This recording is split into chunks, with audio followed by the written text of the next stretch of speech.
Here we are at the NFL Experience. It's starting to fill up here on a Thursday afternoon. Just a few days until Super Bowl 56. We've been here all week. I've gotten rid of Chris Sims. Thank God, I've had enough of him.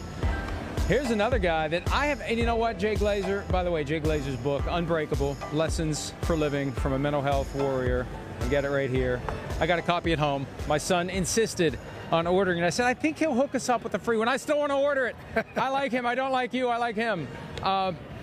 I was trying to think of how long we've known each other, and I think the evidence that you've known someone a long time comes from the fact that you cannot remember how long you've known them. Well, when did you start? 20 years ago. 20? Yeah. Okay, so I got my first shot interning at WFAN in '89, but I started covering the NFL in '93. So you're the guy with the law degree. What does that equal? Well, you were doing it for a while. You've been around it for 30 years. I got involved in 2001, and at some point between 2004 and 2007, we connected. Right. Because I probably said something about you that you didn't like. Sure. That's probably how it started. But also you did it differently than I did it differently. You know, when I started covering the NFL in '93, I walked into that giant locker room and I said, man, how could I be different? And, you know, I looked at it and said, hey, I'll be the last dude standing in here. So if everybody else works 9 to 5, I'm going to outwork them, not by a little, by a lot. I'll come in at 7 a.m. and I'll go home. Actually, I didn't have enough money. I was making $9,700 a year for those first 10 years of my career. And I have enough money to drive myself back into New York City every day and take a bus to the subway. So Strahan drove me back in every single day till I finally got a full-time job in '99. So I owe him like 28 grand in Lincoln Tunnel fare. But I was like, I'm gonna outwork everybody in here by, again, 7 a.m. till whenever Michael will drive me back, which is usually 7, 8 p.m., something along those lines. And and I was like, man, I'm gonna build relationships. I'm not going to use my pen as a weapon. I'm going to build relationships, and with relationships, these scoops will come. But it's also like, for me, man, it became a community. This book I have, you know, how I turn my depression, anxiety into motivation, and you can too. There's a lot of lessons in there. One of them is to find your teams. The NFL for me has been a team. You know, the mixed martial arts world has been a team. The veteran community now for me is a team. I need these teams to get the roommates in my head to talk nicely to each other. So I did it differently. You did it differently. And we took a lot of crap from some of the old school guys, if you will. That's why we've always gotten along, though. We've always gotten along because we did it differently, and the people who... And I've threatened you a lot. That's true. Yes. The people who did it the traditional way... And look, I understand that... I wish I could do it the traditional way. I wasn't smart enough. I didn't do it the traditional way because I was doing something else. I was practicing law, and the internet was the great equalizer where you could be anywhere in the world and you could express yourself, and it just kind of happened. I didn't intend for anything to happen. I just was trying to have fun. I love football, and I was trying to have some fun. I had work ethic, and I had also the not desire, but I have this thing, and it's crazy because, again, I have really bad depression, anxiety, where it's clinical for me. Yet I was willing to be rejected over and over and over and over and over, more than any human being I've ever met, until my dreams came true. You know, so that was that. You know, again, we just did it differently.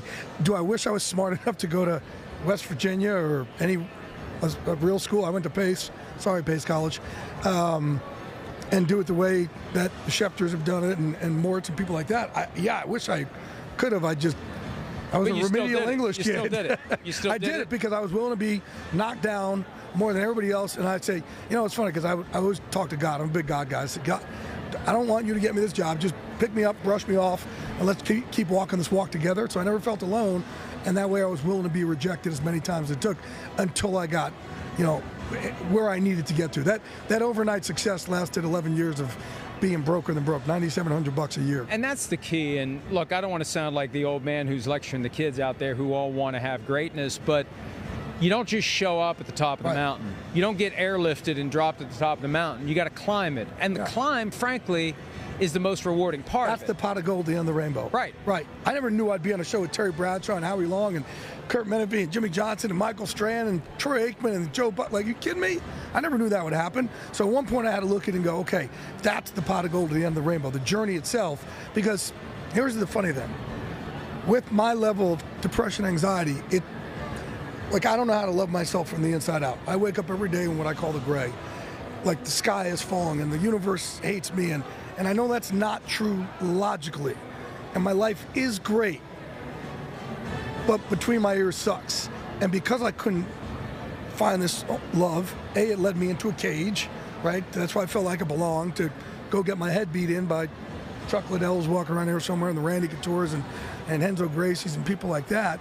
But it also led me to go do such great things on the outside, so I could learn how to get some love from the outside in, and hopefully one day maybe I can meet in the middle. Like I'm a work in progress. I'm still trying to learn those skills of self-worth. I'm not there yet. I'm getting there, but writing a book like this where I could be a voice for mental health, that definitely calms the roommates in my head and gets them to talk a lot nicer to each other. And this is something you have been dealing with for years. I first found out about it, you told me about it maybe 3 or 4 years ago. I didn't know anything about it. And what was the moment that caused you to decide to throw the doors open and write this book, and be as open about it and talk about it and not feel like anyone's going to judge you or look at you differently, or the stigma that's been part of mental health for so many years? What caused you to say, screw it, I'm throwing it open and I'm going to let everyone know, because maybe somebody out there will hear this and it'll help them? Well, I was very open. We have our MVP sessions where we take our former combat vets and our former pro athletes. We put us together, we train together, and we just talk afterwards. We talk about everything. And I talked about like me training. After me and Randy Couture are done beating the crap out of each other, that's when we open up and we cry and we talk about everything. So I saw how much I was able to help with our vets and our players. And I was like, man, if I could take some of this and spread it out to the rest of the world, man, that's my mission. That's what God put me here to do. And it was 2 years ago, I wrote something like in the Athletic about, and I was just like a little throwaway thing, and then all of a sudden people went, oh my God, you too? You have it? And I'm like, yeah, like who doesn't? And like I always, I brag all the time about my physical scars from fighting. I'm proud of them all. But I want us all to start bragging about our mental scars also. It's something that we overcame. We came through the other side of that tunnel. Something that could have broken us, but did not, hence the name Unbreakable. And I just saw the reaction, and I saw the need, because no one's given this thing words.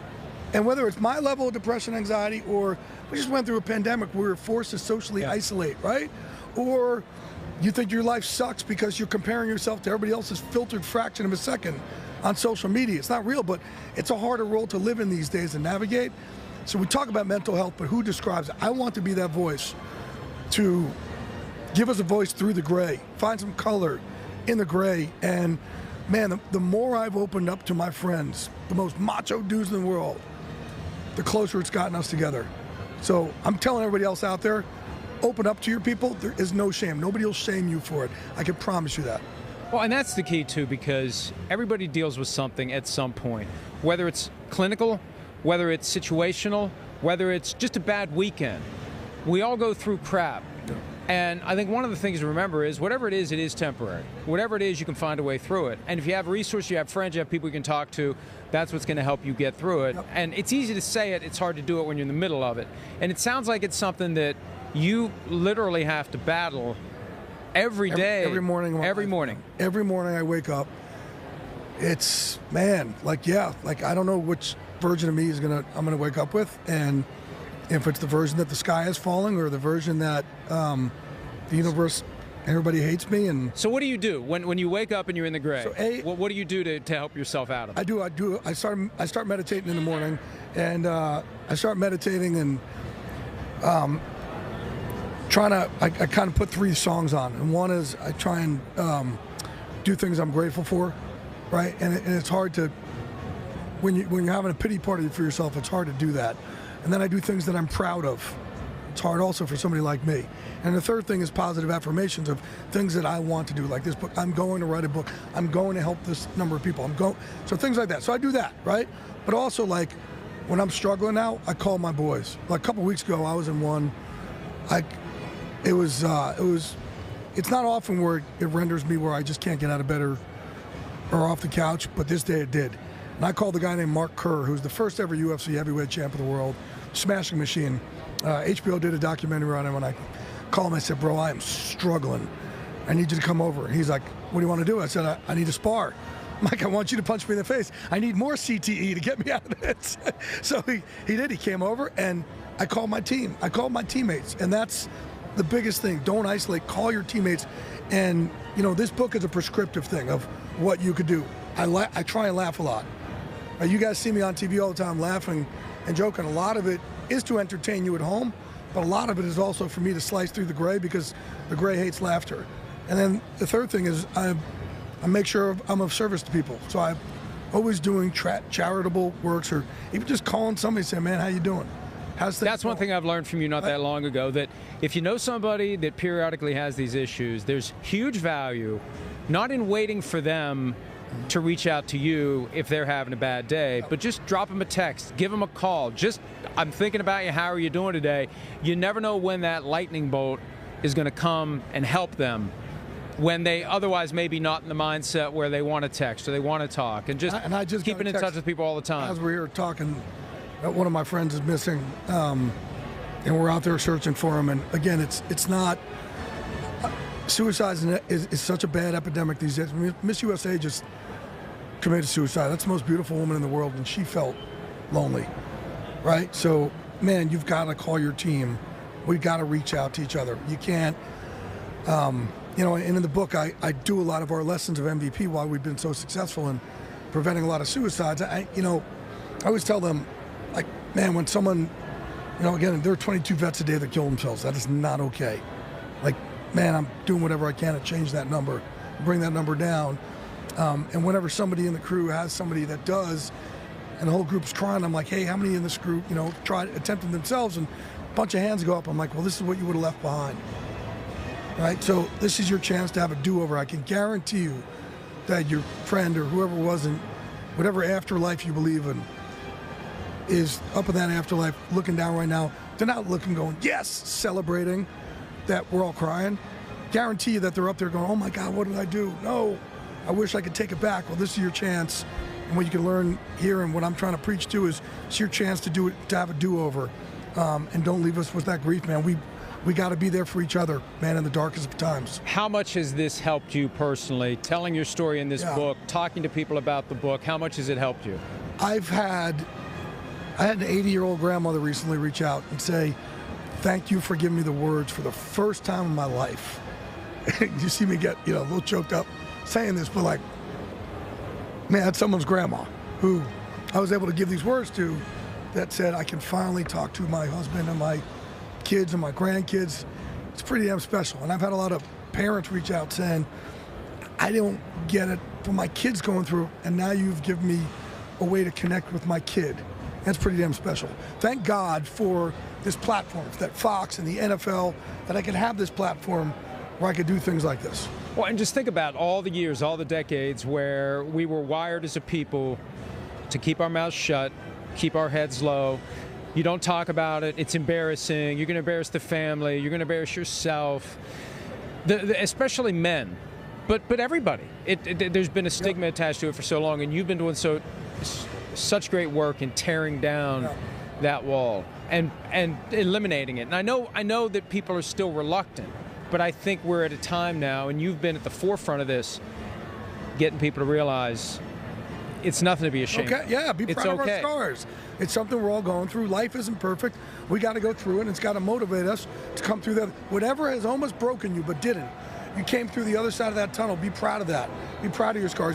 Be proud of your wars. I had no idea Terry Bradshaw had struggled with depression for so many years. I had no idea. Oh, he was the first one. He came out. He's what opened the door for people like me to talk about it.